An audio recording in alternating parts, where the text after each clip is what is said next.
जिंदगी खोखले रिश्तों से नहीं चलती। देख लिया आपने अपनी चुप्पी का अंजाम। आप ना बोलना कब सीखेंगे अरुण? आप कब समझेंगे इस बात को कि सब आपके सीधेपन का फायदा उठाते हैं? अब देखिए क्या हालत हो गई है आपकी कार की। 2 दिन का कहकर शर्मा जी आपकी कार ले गए थे और आज 15 दिनों के बाद कार वापस आई है, वो भी इस हाल में, धूल मिट्टी में सनी हुई और इतने डेंट लगी हुई। कार की हालत देखकर अब वर्षा का सब्र जवाब दे गया था। अपनी खून पसीने की कमाई से खरीदी हुई कार की ऐसी हालत देखकर अरुण बहुत दुखी हुआ और उसे वर्षा की बात ना मानने का कहीं ना कहीं पछतावा भी हुआ। अरुण को खूब सुनाकर भी वर्षा का गुस्सा शांत नहीं हुआ।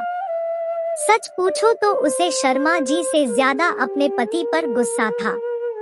वर्षा और अरुण की शादी को 12 साल हो गए थे। अरुण बहुत नेकदिल, समझदार और सीधे इंसान थे। शादी के शुरू के दिनों में वर्षा को अपने पति के ये गुण बहुत पसंद आए, लेकिन समय के साथ इन्हीं गुणों ने वर्षा को सरदर्द देने में कोई कसर नहीं छोड़ी थी। घर परिवार हो या दोस्त रिश्तेदार, सभी अरुण के स्वभाव से परिचित थे और वे इस बात का खूब फायदा उठाते। कभी किसी को पैसों की जरूरत पड़ जाती तो कभी किसी चीज की, सब अरुण से ही मदद मांगते। ना कभी वो रुपए लौटाते और ना अरुण मांगता। इसका नतीजा ये था कि सेविंग्स के नाम पर अरुण के पास कुछ नहीं था। वैसे ही बड़े शहर में बच्चों के साथ साथ खुद के भी ढेरों खर्चे थे। ऊपर से अरुण की दरियादिली देख वर्षा के माथे पर बल पड़ना स्वाभाविक था। वर्षा जब अपने ससुराल जाती तो वहां अरुण के घर वाले अपनी डिमांड अरुण से ही पूरी करवाते। कभी बच्चों को महंगे खिलौने चाहिए होते तो कभी भाई को मोबाइल और ब्रांडेड कपड़े चाहिए होते, जबकि परिवार में सब कमाने खाने वाले थे। इन सब बातों से वर्षा चिढ़ जाती और जब अरुण को टोकती तो अरुण परिवार की दुहाई देकर वर्षा को चुप करवा देता। वर्षा और अरुण के बच्चे भी बड़े हो रहे थे। ऐसे में इतनी फिजूल खर्ची वर्षा को बिल्कुल भी रास नहीं आती थी।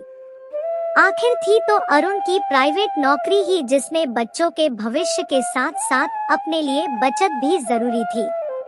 परेशान वर्षा अक्सर अरुण से लड़ पड़ती।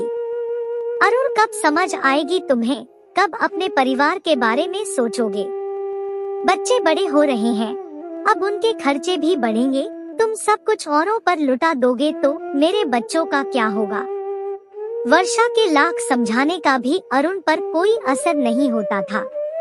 परिवार के प्रेम की पट्टी और ना न कह पाने के संकोच के कारण अरुण जितना कमाता उतना खर्च कर देता था। समय कभी एक सा नहीं रहता। कुछ ऐसा ही वर्षा और अरुण के साथ भी हुआ। अरुण की कंपनी में घाटा हो गया।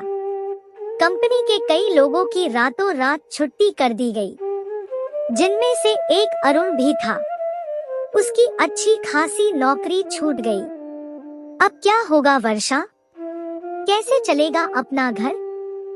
नौकरी छूटना अरुण के लिए किसी सदमे से कम ना था। अरुण के कुछ दोस्तों की भी नौकरी छूट गई थी, लेकिन उनके पास अच्छी सेविंग्स थी। वहीं अरुण के हाथ खाली थे। अरुण की चिंता वर्षा से अलग नहीं थी। अपने पति को क्या दिलासा दे, वर्षा खुद भी समझ नहीं पा रही थी। आप चिंता क्यों करते हैं? इतने सालों का एक्सपीरियंस है आपका, आपको नई जॉब जरूर मिलेगी और घर खर्च से मैंने कुछ रुपए बचा रखे हैं। 1-2 महीने निकल जाएंगे। वर्षा की सेविंग्स के सहारे 1-2 महीने निकल गए। इस बीच अरुण ने भी कई जगह इंटरव्यू दिए थे, मगर कहीं बात नहीं बन पाई थी। दोनों पति पत्नी की रातों की नींद उड़ गई थी। वर्षा, तुम कहो तो बड़े भैया से बात करूं, उनकी तो अच्छी नौकरी है। अगर वो सपोर्ट कर देते तो नौकरी मिलने में आसानी हो जाती। अरुण के कहने पर वर्षा ने मौन सहमति दे दी। कोई और वक्त होता तो वर्षा कभी राजी नहीं होती। लेकिन अब हालात कुछ ऐसे थे कि वर्षा चुप रह गई। भैया, आप तो जानते हैं कि मेरे हालात कुछ ठीक नहीं चल रहे। अब तो बच्चों की फीस भरने के पैसे भी कम पड़ गए। अगर आपसे कुछ मदद हो जाती। हक के साथ अरुण ने फोन पर अपने बड़े भाई के सामने अपनी बात रखी। लेकिन अपने भाई से जो जवाब अरुण को मिला, उसकी अरुण को बिल्कुल उम्मीद नहीं थी। अरुण, तुम चिंता मत करो, जल्दी ही जॉब लग जाएगी। तब तक क्यों ना तुम बच्चों को स्कूल ना भेजकर घर पर ही ट्यूशन लगवा दो, इसमें पैसे भी कम लगेंगे। अब मैनेज तो करना ही पड़ेगा तुम्हें। एक बात कहूँ, देखो बुरा मत मानना, लेकिन कुछ तो तुम्हारी भी गलती है अरुण। ऐसा कौन बेवकूफ होगा जो अपने भविष्य के लिए बचत ना करता हो। तुमने तो कुछ सेविंग्स भी नहीं की। अभी 2 महीने हुए हैं तुम्हारी नौकरी छूटे हुए और तुम्हें हाथ फैलाने पड़ गए। मैं तुम्हारी मदद कर देता, मगर मेरे खुद के ही इतने खर्चे हैं कि तुम्हें क्या बताऊं। इतना कहकर भाई साहब ने फोन रख दिया। अरुण तो बुत बन चुका था। ये वही भाई है जिसके एक इशारे पर अरुण मोबाइल, महंगे कपड़े ले आता था। भाई के बच्चों पर पैसे खर्च करते वक्त एक बार भी नहीं सोचता था। आज उसी भाई ने सब कुछ जानते हुए भी कठिन समय में उससे मुंह फेर लिया।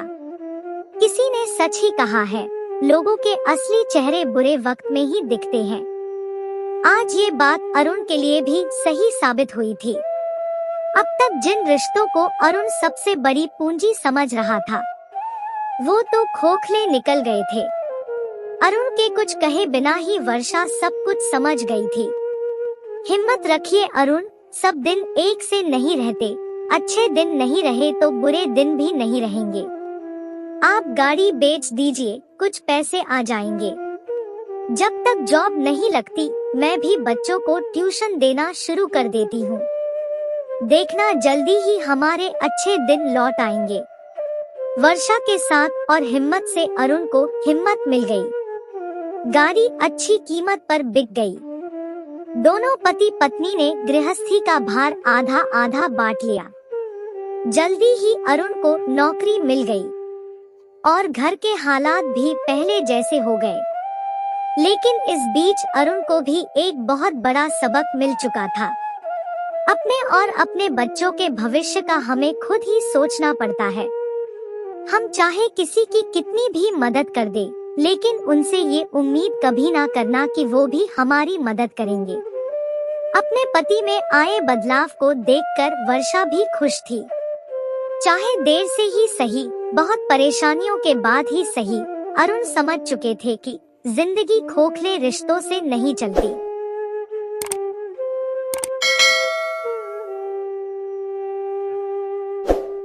माता पिता का अनमोल प्यार। एक नौजवान लड़का जो गांव में रहता था, वो नौकरी करने के लिए शहर चला गया। कुछ समय बाद ही उसे एक अच्छी नौकरी मिल गई। शहर में उसके बहुत से दोस्त बन गए थे। उनमें से ही एक दोस्त का घर ऑफिस के रास्ते में पड़ता था, इसलिए वो दोनों रोज ऑफिस साथ में ही जाते थे।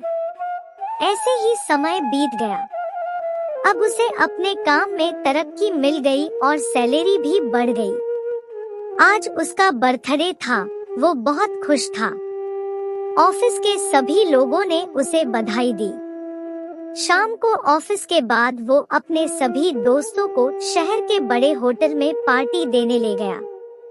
वह लड़का शहर में रहकर वहाँ के रंग ढंग और अपने दोस्तों में इतना घुल मिल गया कि उसे अपने माता पिता का ख्याल भी नहीं रहा। गांव में उसके माता पिता उसकी सफलता और तरक्की के लिए रोज भगवान से प्रार्थना करते थे। भगवान से अपने बेटे की सलामती और लंबी उम्र की कामना करते थे। वहाँ गांव में माता पिता आस लगाकर बैठे थे कि उनका बेटा शहर से आएगा तो उनकी सारी परेशानी दूर हो जाएगी। मगर वो शहर जाकर अपने माता पिता को भूल ही गया था। उसे तो शहर में घूमना, अपने दोस्तों के साथ पार्टी करना, समय बिताना अच्छा लगता था। अब उसने शहर में अपना एक मकान खरीद लिया, गाड़ी खरीद ली, मगर उसने अपने माता पिता को बुलाना तो दूर बताना भी जरूरी नहीं समझा। एक दिन अचानक से उसकी तबीयत बहुत खराब हो गई और हॉस्पिटल में एडमिट होना पड़ा। दवाई लेने के बाद भी उसकी तबीयत में कोई सुधार नहीं आ रहा था। एक दिन नींद में वो माँ बाबा करके चिल्ला रहा था। किसी दवाई का कोई असर नहीं हो रहा था। तब डॉक्टर ने उसके माता पिता को संदेश दिया। जैसे ही माता पिता को खबर मिली, वो तुरंत ही शहर आ गए और सीधा हॉस्पिटल पहुँचे। वहाँ जाकर माँ ने फौरन अपने बेटे को गले लगा लिया। उसके बाद तो जैसे उसकी आधी बीमारी दूर हो गई। अब दवाइयाँ भी असर करने लगी थी। सही कहते हैं लोग, माँ बाप की जगह कोई नहीं ले सकता।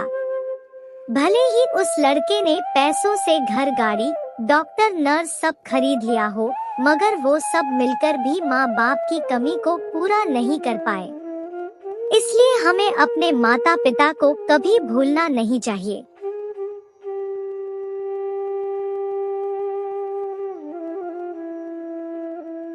क्या भाई ऐसे होते हैं? मेरे मम्मी पापा की कार एक्सीडेंट में मृत्यु हो गई।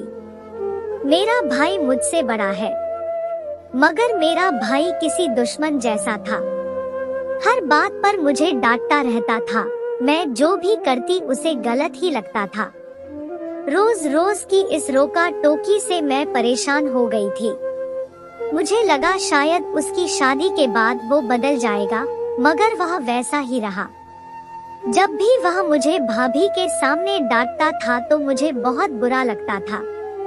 मेरे आत्मसम्मान को बहुत ठेस लगती थी। मैं अपने मन में हमेशा अपने भाई को कोसती रहती थी। जब भाभी के भैया उनसे मिलने आए तो ऐसा लगा मानो जैसे उनके भाई नहीं पिता हो। वह भाभी से बड़े प्यार से बात करते थे। भाभी के लिए हमेशा कुछ ना कुछ भेंट जरूर लाते और जाते समय भाभी के सर पर हाथ फेरते हुए भैया से कहते कि मेरी बहन का ध्यान रखना। मैं उन्हें देखकर यही सोचती कि काश मेरा भाई भी ऐसा ही होता। मैं रो रो कर भगवान से कहती कि मेरे पिताजी को इतनी जल्दी अपने पास क्यों बुला लिया। मेरा भाई तो उनकी जगह लेने के लायक ही नहीं था। पढ़ाई पूरी होते ही मेरे लिए रिश्ता देखने लगे और एक अच्छे घर में मेरा रिश्ता तय हो गया। जब भाई ने मुझसे मेरी मर्जी पूछी तो मैंने तुरंत हाँ कर दी, क्योंकि मन ही मन में बहुत खुश थी कि अब मेरे भाई से मेरा पीछा छूट जाएगा। अब मुझे भाई के ताने और रोक टोक नहीं सहना पड़ेगा। शादी की तैयारी शुरू हो गई और भैया बढ़ चढ़कर सारे काम कर रहे थे। मुझे तो यकीन ही नहीं हो रहा था कि यह मेरा भाई है। फिर मैंने सोचा शायद मेहमानों को दिखाने के लिए कर रहा है। यह सबको यह बताना चाहता है कि यह मेरा कितना ध्यान रखता है, मगर सच्चाई तो मैं जानती हूँ। खैर शादी हो गई, मगर विदाई के समय मैं हैरान रह गई, क्योंकि मेरा भाई ऐसे रो रहा था जैसे कोई उससे उसकी प्यारी चीज दूर ले जा रहा हो। वो ऐसे रो रहा था जैसे उसकी बहन की नहीं बल्कि बेटी की विदाई हो रही हो। फिर मैंने अपने आप को संभाला। शादी के बाद जब मैं मायके आई तो मुझसे रहा नहीं गया और मैंने अपने भाई से पूछा, भैया मैं तुम्हारे किस रूप को सच समझूं? वो रूप जो मेरी शादी से पहले थे या ये जो मेरी शादी के बाद हो?